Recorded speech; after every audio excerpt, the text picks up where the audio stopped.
আসসালামু আলাইকুম। আশা করি সবাই ভালো আছেন এবং সুস্থ আছেন। প্রচুর SMS আসতেছে গতকাল থেকে আমার কাছে যে ভাই অডিটরের কি রিসার্কুলার হবে কি না। বিভিন্ন ফেসবুক পেজেও গ্রুপেও এগুলো পোস্ট হচ্ছে। এটা নিয়ে একটু কথা বলবো। তো এটা শুনে কারো ভালো লাগবে, কারো হয়তো ভালো লাগবে না, তবুও তো বলতেই হবে। আচ্ছা, এটা হচ্ছে এই যে সিজি এর নিয়োগটি, হিসাব মহানিয়ন্ত্রকের এই নিয়োগটি দিয়েছিল। আমি স্মরণ করিয়ে দিচ্ছি, তাহলে আলোচনা বুঝতে সুবিধা হবে। 27শে ডিসেম্বর 2021-এ, অর্থাৎ 2021-এর একেবারে শেষের দিকে দিয়েছিল, ঠিক আছে।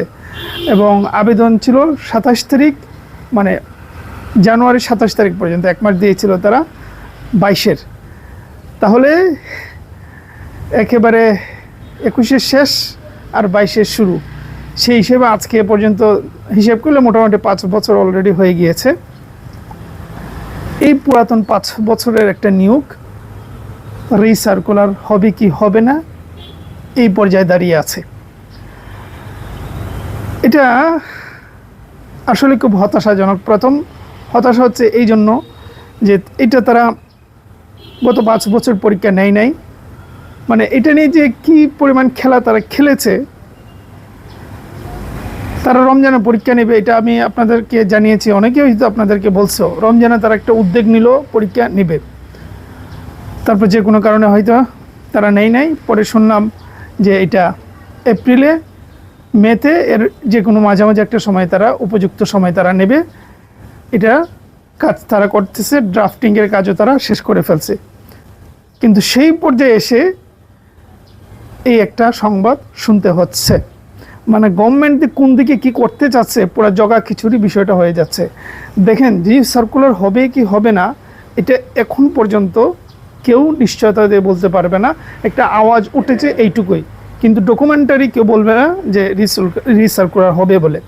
এখন দেখুন, যদি রিসার্কুলার হয়, প্রচুর মানুষ খুশি হবে যারা ওইটা নিয়োগটা পায় নাই, ঠিক আছে। আর সব থেকে ক্ষতিগ্রস্ত হবে, হতাশাগ্রস্ত হবে যারা এইটা মানে শেষ দিকে তারা পেয়েছিল। এই যে ধরুন, যাদের 93-তে জন্ম ছিল, 92-তে জন্ম ছিল, তাদের কিন্তু শেষ নিয়োগ ছিল এটা, সর্বশেষ বড় একটা নিয়োগ ছিল এইটা। তো এখন যদি রিসার্কুলার হয়, প্রতিযোগিতা ডবল হয়ে যাবে, তাহলে তারা সব থেকে বেশি ক্ষতিগ্রস্ত হলো, ঠিক আছে। এবং এর থেকে বড় কথা হলো, এই দীর্ঘদিন যেহেতু এটা নিয়োগ দেয় নাই, নতুন নিয়োগ আর আসে নাই হিসেব মহানিয়ন্ত্রক থেকে, যার কারণে স্বাভাবিকভাবেই প্রচুর স্বর্ণপদ তৈরি হয়েছে। তাহলে কেন ভাই এটা রিসার্কুলার কেন দিতে হবে? আপনি নতুন করে নিয়োগ দেন, নতুন লোক নেন, আর যারা আবেদন করেছে তাদেরকে এটা বুঝিয়ে দেন যে আপনারা প্রতিযোগিতা করেন, ফাইট দেন, যাদের মানে হবে যোগ্য মানুষ আসবেন। আর নতুনদের জন্য তো অলরেডি স্বর্ণপদ আছে, কিন্তু সবকে এক জায়গায় নিয়ে এসে ওই পেছনের মানুষদেরকে ক্ষতিগ্রস্ত করে দেবেন।